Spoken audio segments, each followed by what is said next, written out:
Dora, thank you for coming on the podcast.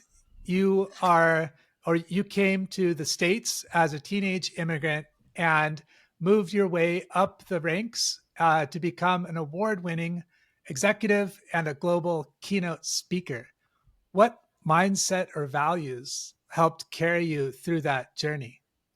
Oh, wow. Thank you, David. Becky, hello. It's really nice to be here. Thank you for having me on. The question, okay, what helped me do that?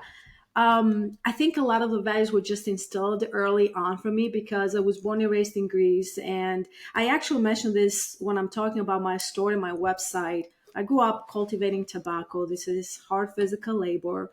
So just, hard work, rolling your sleeves up, doing what needs to get done, the resilience to stick with it because coming here to the United States at the age of 17, barely speaking the language. Really, the first few months, I don't think I said anything other than hello, goodbye, thank you. I really sometimes when I think back, I wonder how did I get through understanding that first year, where everything I would hear from my professors, I would 100% translate it and write it down because I take a lot of notes. Would write it down in Greek and just do all the translation. Obviously, got easier over the years. But in terms of the values, it's really, I think a lot of it, number one, I'm goal oriented. So my goal was to, okay, what I want to go. So my first major goal was get through college. And then my internship led into a full-time job. I entered the workforce in IT. So my goal was always, well, how do I do the best that I can? And how do I bring back to the business?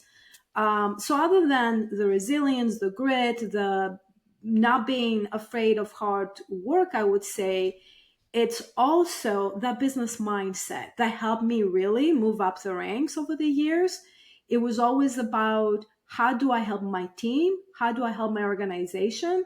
And also, how do I make sure that we're focusing on the right things and the right business capabilities? I was in IT, technical, but always business minded. So I would always think, well, how does this help the ultimate customer? Or how does this help the patient? Because I worked across finance, healthcare, insurance, and so forth. So I think those are some of the values and approach that I've taken to help me have a rewarding career for which I'm grateful. Kind of continuing along that vein, you've mentioned being captain of your own ship. And what does that mean to you now? And how do you help others take that helm? So this is not something that I had actually consciously understood and like not to the extent that I do now. I always knew it was up to me, but in terms of when it comes to career and I help others right now, a lot of what I've seen and early on in my career, I used to think the same way that if you do really good work, somebody's going to notice and they're going to reward you. And obviously, as you're starting, going up your career, you're going to see promotions, rewards, and everything. And I realized over the years, well, no, that's not the case. Obviously, that's table stakes. You have to be really good at what you're doing and do great work. But that is no guarantee that you will be rewarded for it, that you will be recognized if you deserve it. You do hard work, you're driving results and everything. So probably it's been maybe 15 years now that I'm saying this phrase, and I've coached and mentored many people over the years. I'm actually doing it through a more sophisticated formal program right now as well that I've created.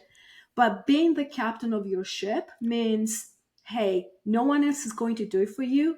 Really, don't just go through the motions, but be very intentional about where you want to go, how you get there, and realize that in many cases, yes, you need to advocate for yourself. You need to make sure that the right people know that you add the value. But that onus really is on you. So you be the captain of your ship. No one else is going to do it for you.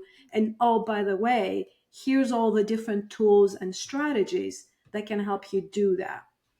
So, David, if I may, let me just say this too. When I left corporate, because I spent 30 years in corporate, and about a year ago, 13 months ago, I made a very intentional pivot at this point in my career to say, hey, how do I just really focus 100% all of my energy into empowering other people in data and AI. I'm talking about data and AI leaders. I'm talking about women in tech, innovative organizations. Those are the people that I work with. And specifically when it comes to career and leadership coaching, when I left, I knew I wanted to advise and speak about data and AI strategy, that I spent so much of my career into it and I'm so passionate about it. But I knew I wanted to help people with their career. So I thought I was going to create a little course. Turns out way too many lessons as a woman in tech and an immigrant and just being in tech for 30 years. So the little course ended up being much bigger. I created a program that I call Soar with Confidence. And really, my goal is I took all of those lessons, created frameworks, templates. It's a comprehensive digital course plus an online private community. Plus, I bring small cohorts. It's structured over 6 months. We have weekly coaching sessions, 2 hours every week. And this is where now, in a more formal, more structured way, actually, I guide people, I help people, and I teach them about being the captain of your own ship. That's actually the name of one of my 5 modules that I have in the online part of it. And it's all about helping people when it comes down to it. What do you want to do when you grow up? And how do you make sure that you do that with confidence and with clarity and with purpose? Nice. I love that element of kind of taking responsibility for our own lives, because it can be easy to go with the wave, if we keep that same analogy, go with the wave and kind of let it take you wherever and then not like where we end up. But I think in being able to say what I like about my life is mainly down to me, and what I don't like about my life is mainly down to me. And I have the control, I have the power to do something about that if I choose to, rather than potentially feel a victim and feel helpless in our own lives. And sometimes just that small mindset shift makes a huge difference. I'm sure you've seen that lots in your coaching, Oh, one-on-one or in groups. 100%. 100%. As a matter of fact, Becky, you bring such a great point. When I put together the program, again, the core of it was, hey, figure out what you want to do next, what is the right role, and then, because you have to have a clear goal and destination, and then how do you get there? And I created a framework that I call Clear Map. I've created templates, I've created different things, right? And then I have another module that I call Steer the Ship. So this is where you learn things like, how do I advocate for myself? How do you build your confidence? How do you communicate for impact? How do you surround yourself with a trusted network of allies, right? Because that makes a difference. How do you negotiate? How do you build up your executive presence and your personal brand? A lot of topics around these lines, which help you really progress with your career. And then you talked about mindset. I had some other lessons that I thought I was going to add in the end as bonus lessons. And I realized the mindset, the recognizing something not as a failure, but as a learning opportunity, knowing your own values, because how can you advocate for yourself if you don't really know where you stand? Because in most cases, things are not black and white. And unless we take the time to really go internal and say, hey, what matters to me? Like, this is a gray area. If somebody really infringes on my values, do I even know it? Like, what are my values? So taking the time to do that, and some other topics around authenticity, about making progress versus trying to be perfect all the time. I realized these were not just bonus lessons. So I actually created another module that I call Foundational Truths. So when I'm talking about the program with 5 modules, once we launch the transformation, because this is a transformative program, because to your point, you change in the way you think and the way you carry yourself then. It's about practicing then what you learn, but it starts with changing your mindset. So once we launch, we learn about the foundational truths and everything adds up. And then we go into be the captain. Where do you want to go? How do you hold yourself accountable to get there? Then you learn all of the additional tools and strategies to steer the ship. And then my last module, I call it Anchor Your Success, because it's all about, this is not a one and done deal. You want to make sure that you really digest all of that, absorb it. It becomes, you keep the momentum and becomes a way of life. And I was very intentional in making sure that as I was developing this content, which is all lessons that I learned the hard way. And honestly, my goal here is not only to help people get there, but to help them get there faster. I don't want people really to fall on the face and take 10, 20, 30 years. The lessons that I learned the hard way, how do I help others really accelerate their ascent and soar higher, right? So I want them to keep the momentum. And I was very intentional about creating frameworks. That way, if somebody learns, uses, say, I just kicked off my cohort after coming back from Greece last week. And we have a great cohort of brilliant women in tech. Many of them are actually looking for the next role. But I want to make sure that even after everything they learn and they go through that, 5 years from now, 10 years from now, maybe they're going for a different role. Well, these are repeatable frameworks they can pull from. And they're lifelong lessons, really. And having the support group just strengthens that to make sure that it becomes part of the way they think, we think, and act. Mm-hmm.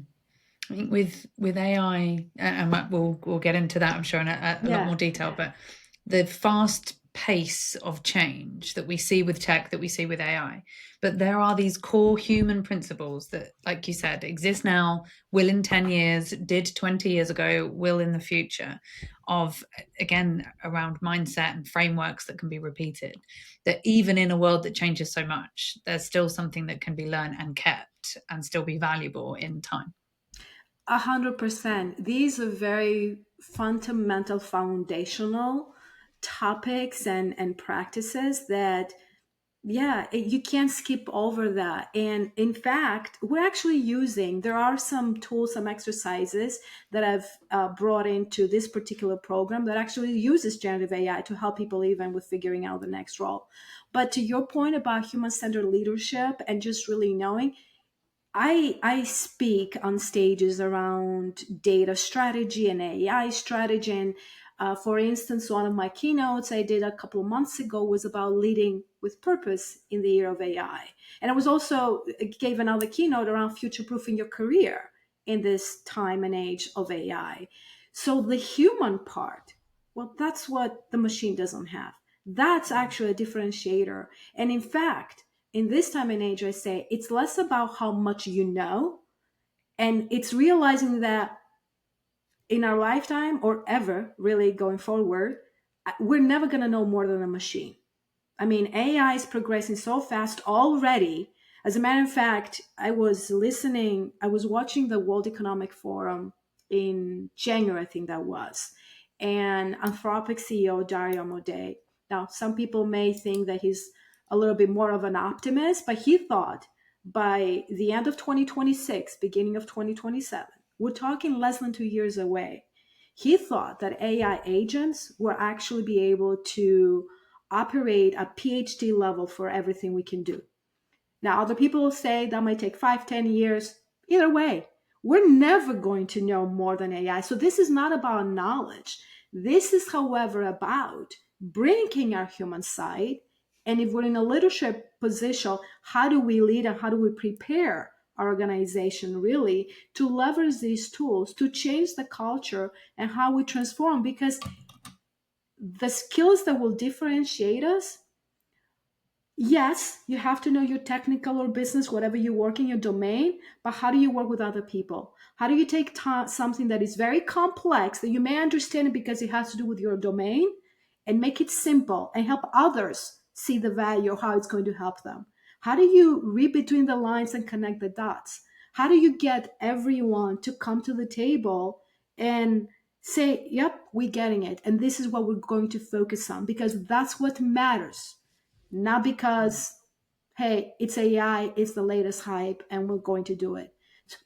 So these types of soft skills, I mentioned earlier, for instance, communicate with for impact is one of the lessons in the program, right?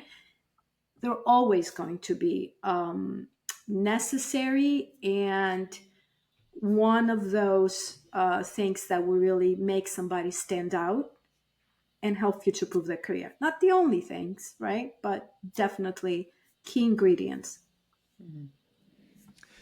You've made pardon me, you've led major data and AI strategy efforts at firms like GE and Stryker.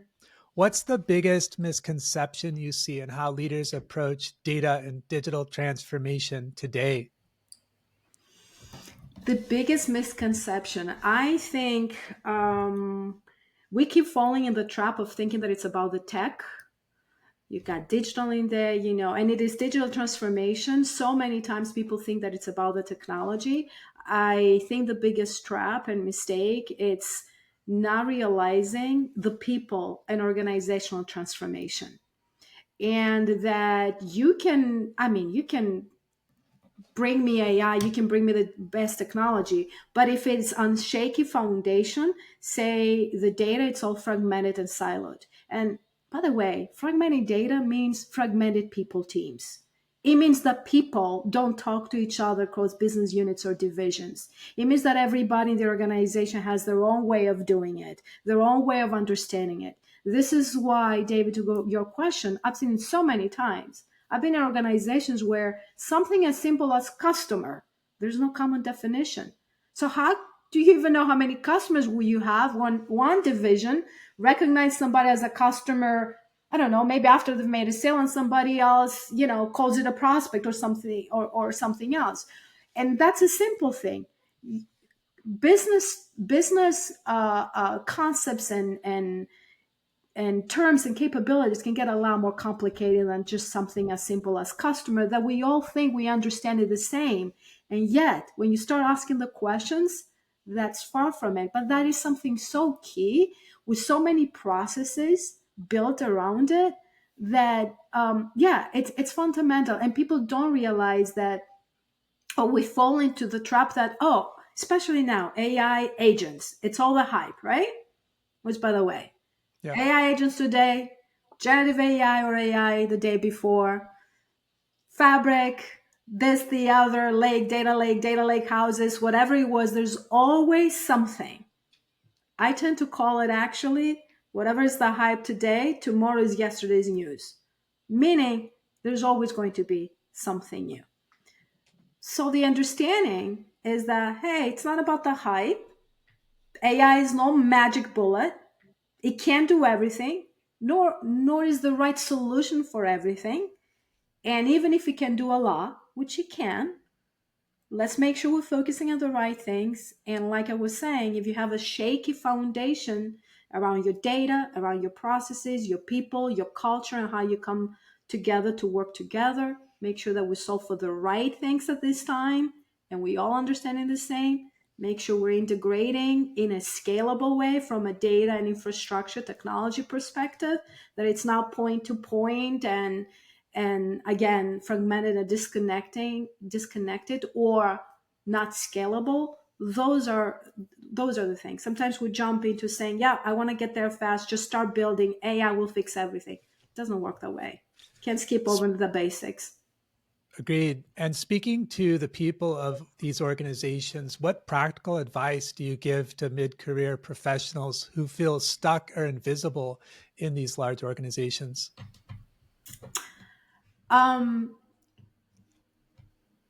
So I would say there's so much here, right? There's so much, but I would say one of the key things to help professionals. You asked me about professionals that may be feeling stuck, right?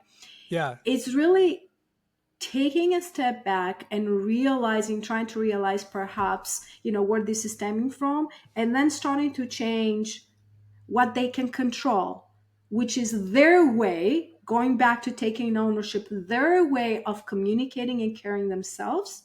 So it's about, hey, how curious you are, how much do you understand what it is that the person you're talking to cares about, so that you can communicate the value that you bring to the table in a way that they see that value. Because if they see that you bring that value, if they see that, hey, they want you on your team, then the opportunities are also going to start looking up, and you're not going to feel so stuck, because you'll see people responding to you. And again, maybe getting a stretch project, getting that recognition, that award, whatever it is. But it really starts with taking, I want to say, that accountability and going inward and say, how can I change the way I come across? Maybe it's the way I communicate. Maybe it's the way, who am I working with? Who am I reaching out to? How do I articulate what I want to say? I've been in IT for 30 years, business minded, but in IT nevertheless. I've worked with so many brilliant engineers and PhDs, and even if they're not PhD, right, great, brilliant people. We still make the mistake of thinking that I'm really smart. I talk about what I'm doing. I know all this technical jargon. Well, when I'm talking to my finance leader, or when I'm talking to my salesperson, or when I'm talking to the apps manager or the manufacturing floor, they couldn't care less.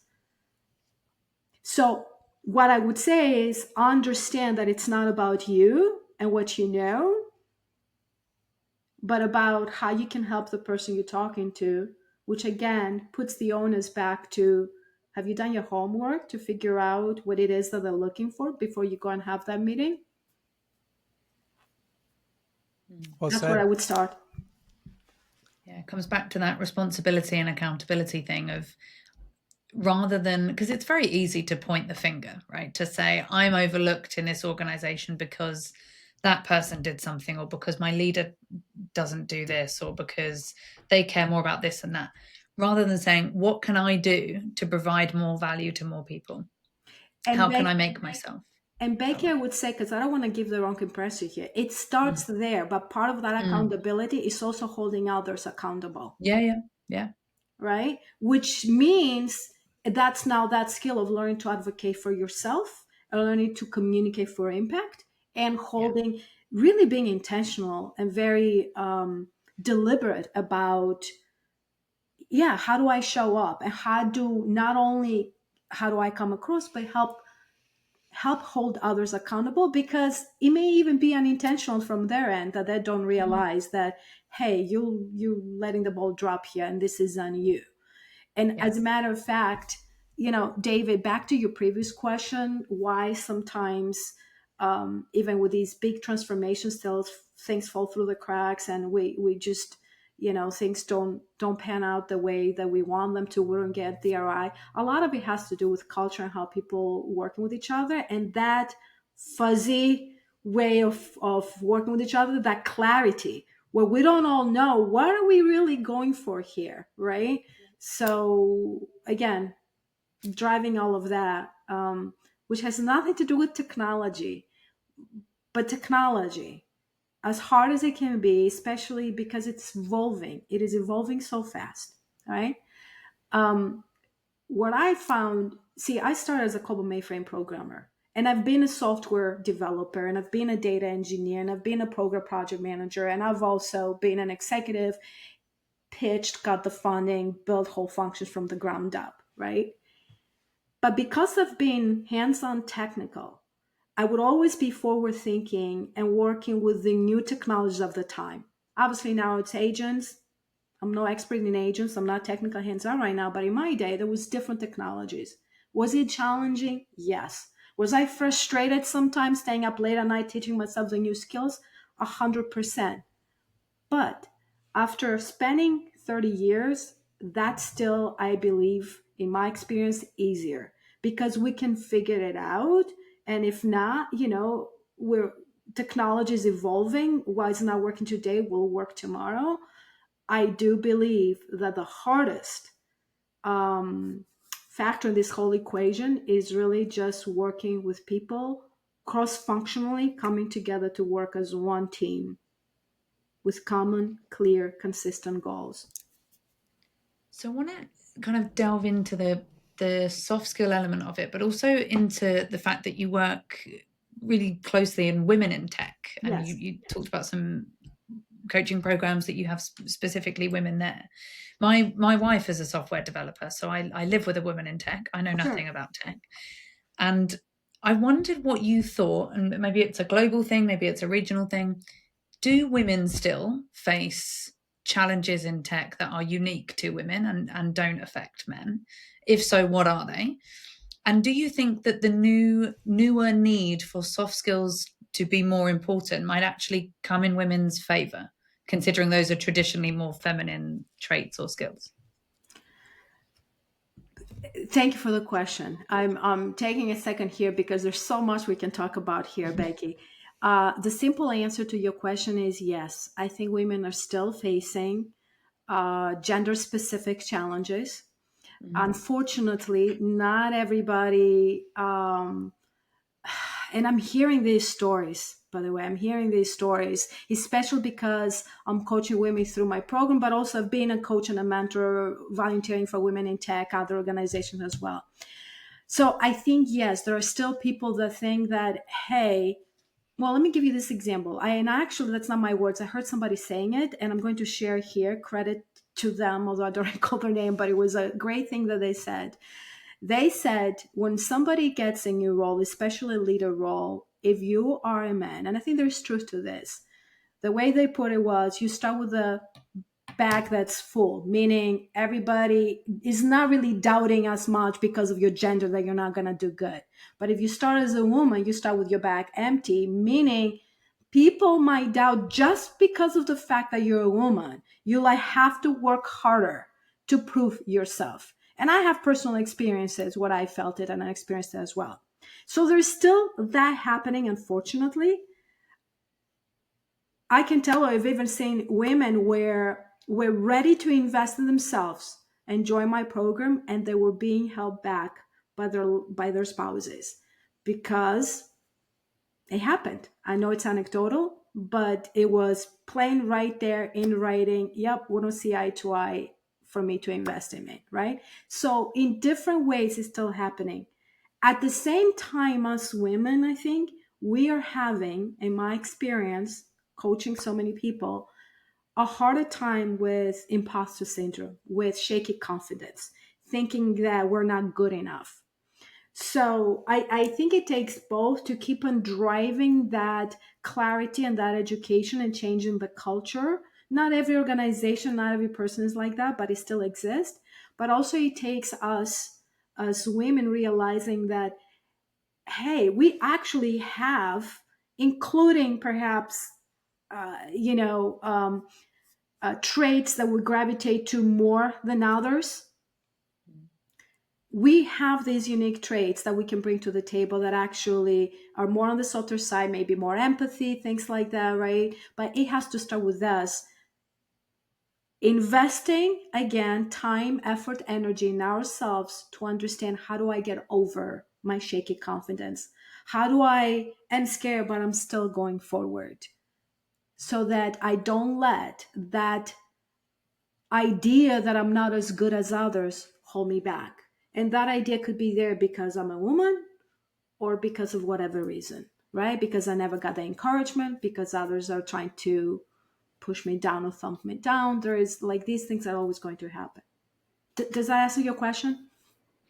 Yeah. I think it's, again, it might vary by industry or by, like you say, organization or individual, but that thing of women generally, even if they don't have imposter syndrome, they're probably more likely to have it, but less likely to communicate with confidence. Yes.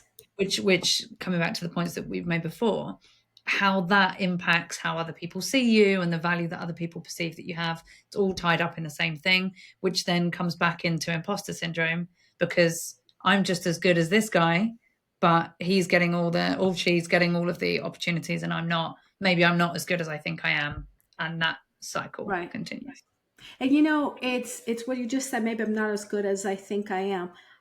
The way I go about it, what has helped me in my career is I'm not comparing myself to anybody else. I'm comparing myself to myself, and am I better today than I was yesterday? I don't have to be better than anybody else. We're all different. There's no two people on this earth that are exactly the same, but am I better than myself from yesterday? And how do I show up? And I'm going to add one other perspective here, one other aspect to this conversation about even with shaky confidence, imposter syndrome. First of all, we all have it at times. It's not a 100% all of the time you have it or you don't.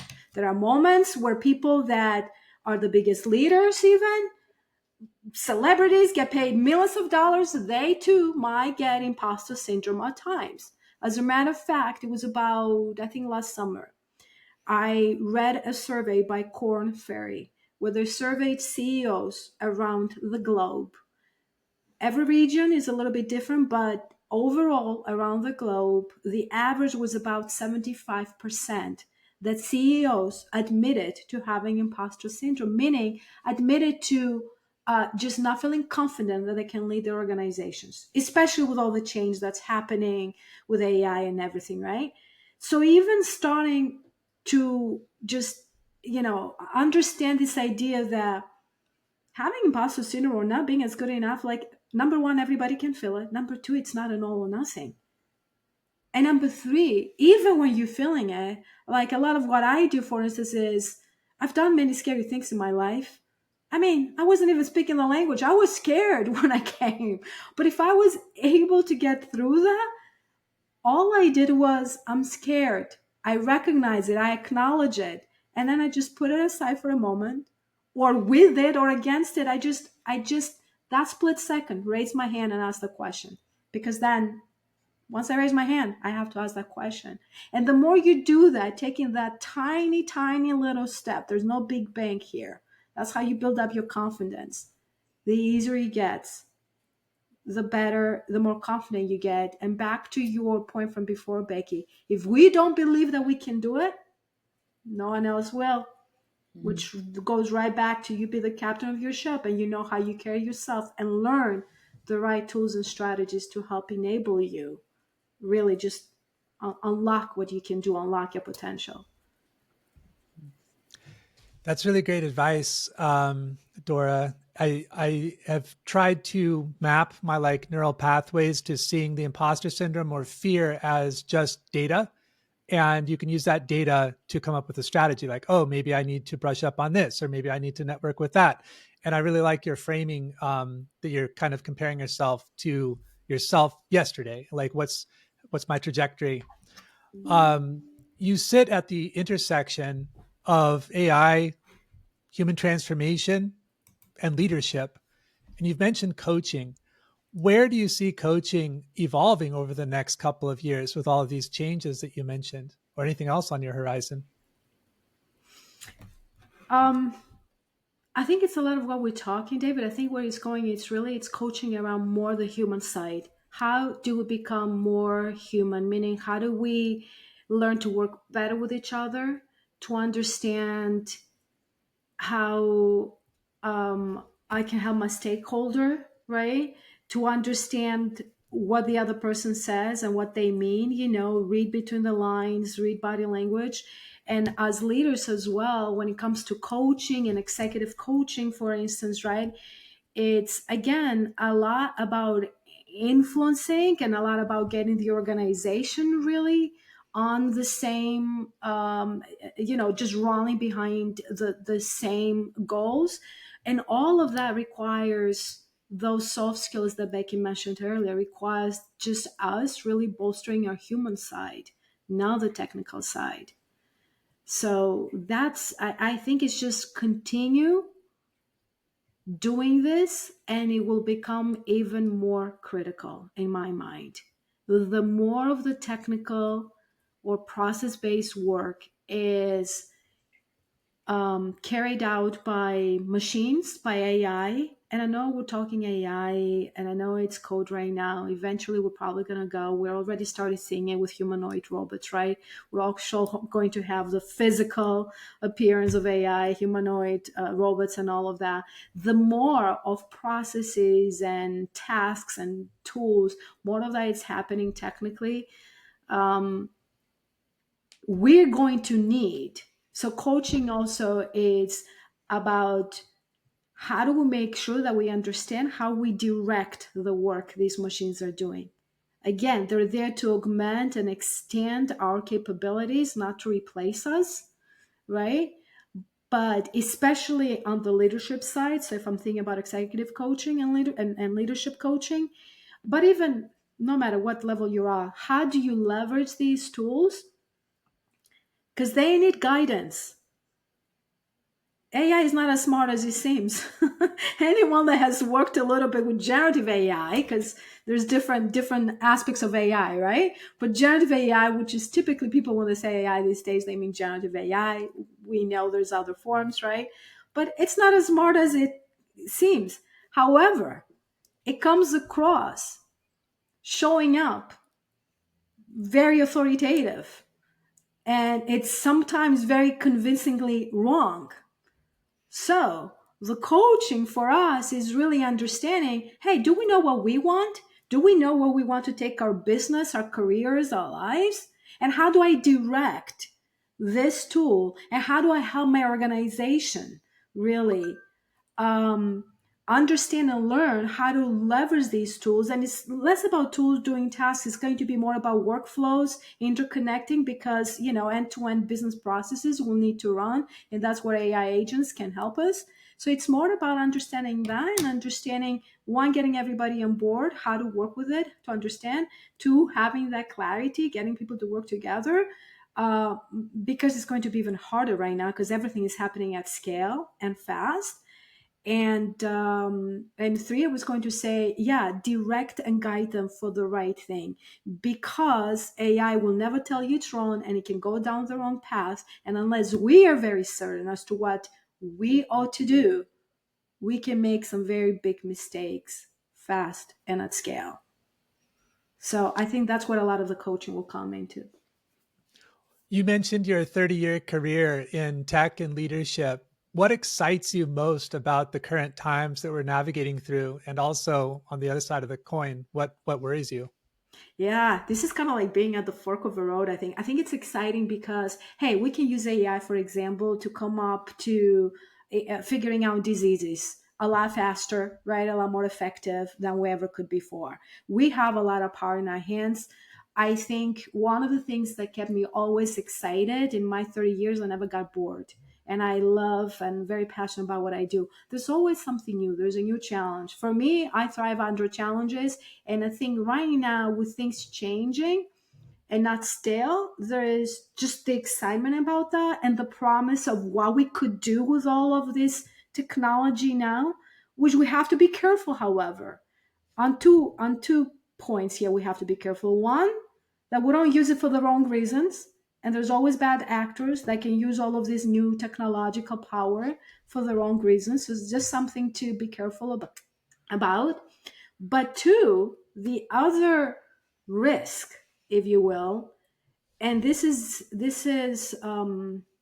I think a risk that not many people realize, is that we just, like I say, give the keys to the house away. Meaning, especially with generative AI, that is so accessible by everyone. I mean, it's free. You download any one of these tools, right? ChatGPT, Gemini, Perplexity, whatever the tools might be, you start using them. I think we are running a high risk here of just of cognitive offloading, as we call it, right? Basically, because like we were saying, it can come back, it always gives you an answer. Even when it's wrong, it's authoritative, and we can make the mistake very easily to just believe it, ask the question, take what it gives us, go with it, which means we're not using our brains. And the more we don't use it, if you don't use it, you lose it, right? It's I think, David, you and I spoke a couple of months, I think I brought up this example, right? That's happening nowadays. If I give, I don't know, you the bill is 19, I don't know, 50, and you give it 20, like somebody really don't know that it's 50 cents, the change, that they have to look at the POS machine to see. We cannot even do simple math anymore because we're just so used to using calculators. Well, I think we need to be very careful to make sure that our critical thinking doesn't suffer here, doesn't atrophy, and offloading it. So understanding that these tools are there for us to use them. And I actually, in one of my keynotes, I introduced a framework for how to do this.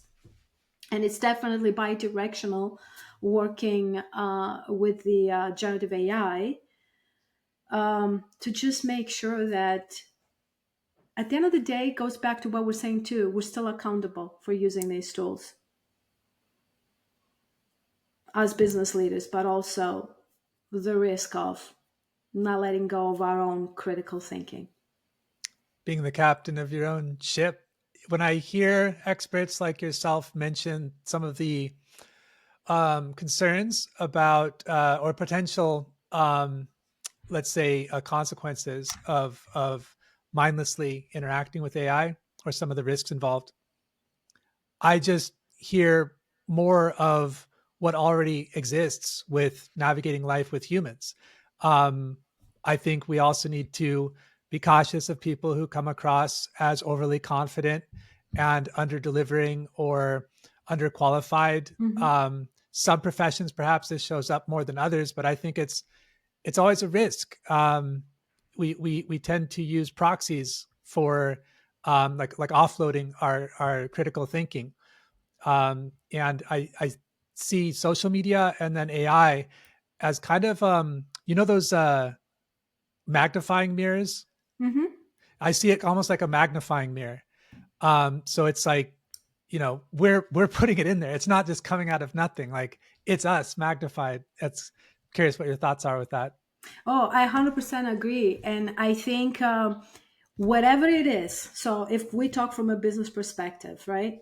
Whatever the culture, whatever the way we work, however we've set out our business, or even our careers as individuals, I think it's what you said. It's like the magnifying mirrors, it amplifies it. So if it's good, it's going to amplify good. If it's bad, it's going to amplify bad. At scale, like I would say, it's kind of like, I know the garbage in, garbage out has to do with data, but really AI runs the data, right? And I have a huge data and AI background here. So it comes to mind, right? It's what we were saying earlier. It's going to amplify what you have. So you can't make it work on shaky foundation. You give it garbage in, not only garbage is going to come out, but it's going to come out at scale now. So yeah, it's like a magnifying mirror. You heard it here first. Just kidding. Becky, do you have anything else you'd like to ask Dora before we wrap up? So I guess just the last thing, as a broad, because I'm thinking about people that work in tech that may be worried, because you mentioned earlier, these tools are not here to replace us. They're here to essentially enhance us. What would you say to people that are worried that they become replaceable in the next 5-10 years in the technical world? Or in any world, really. I don't think there's an area that AI can't touch. Right.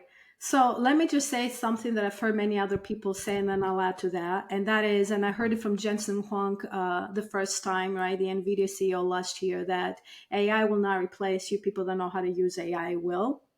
So that's definitely something to understand. Meaning, yeah, learn some of these tools. You don't have to know everything. You don't have to be an expert. You don't have to be an engineer, depending. Everybody has different roles. But the reality is, these tools, this new technology is here to stay. So what are we going to do about it? It's kind of like when cars came up, people learned how to drive. They got off the horse and buggy and they learned how to drive a car. I guess you can still, stick with that, but you're not going to go as fast as others from A to B, right? These tools are here to stay. So take some time, even if it's 5-10 minutes a day, right? There's so many other tools relevant to what you're doing, where you are, what is your role, what could help you in your career, and what could help you in your career, looking at the context around you, looking at the situation. What is your role? What organization are you in? Who are you working with? What would they actually benefit from, your team, your organization? Go spend 5-10 minutes even every day, little by little, to start getting more familiar, more comfortable with using some of these tools. But make sure that there are tools also that connect right back to what you're doing and the value you're bringing. So you're not just burning energy, you are investing your time in the right things that will help you go even further. So there ought to be, what I say, a method to the madness while you're doing it. So I would say start from there, realize that this is happening. Either you get on the train or not, the train is going to keep on moving.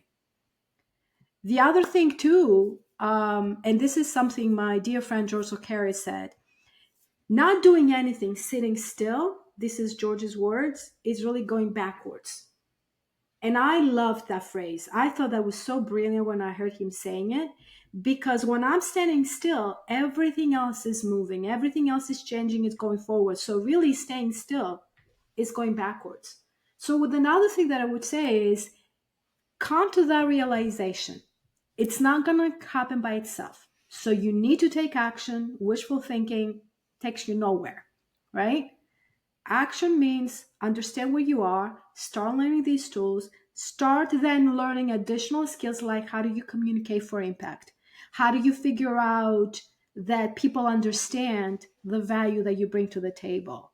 And start going deeper into those human skills that we were talking about, even if you are really deep in the technical side, because no one is a lone island. We all work as part of a team, right? Even if we do research and development and we're off doing a lot of technical research and development ourselves, we still have to bring it back to our team, our peers in the industry. There's always somebody else. So the human side, the soft skills that are the hardest really to get really good at, don't forget about those.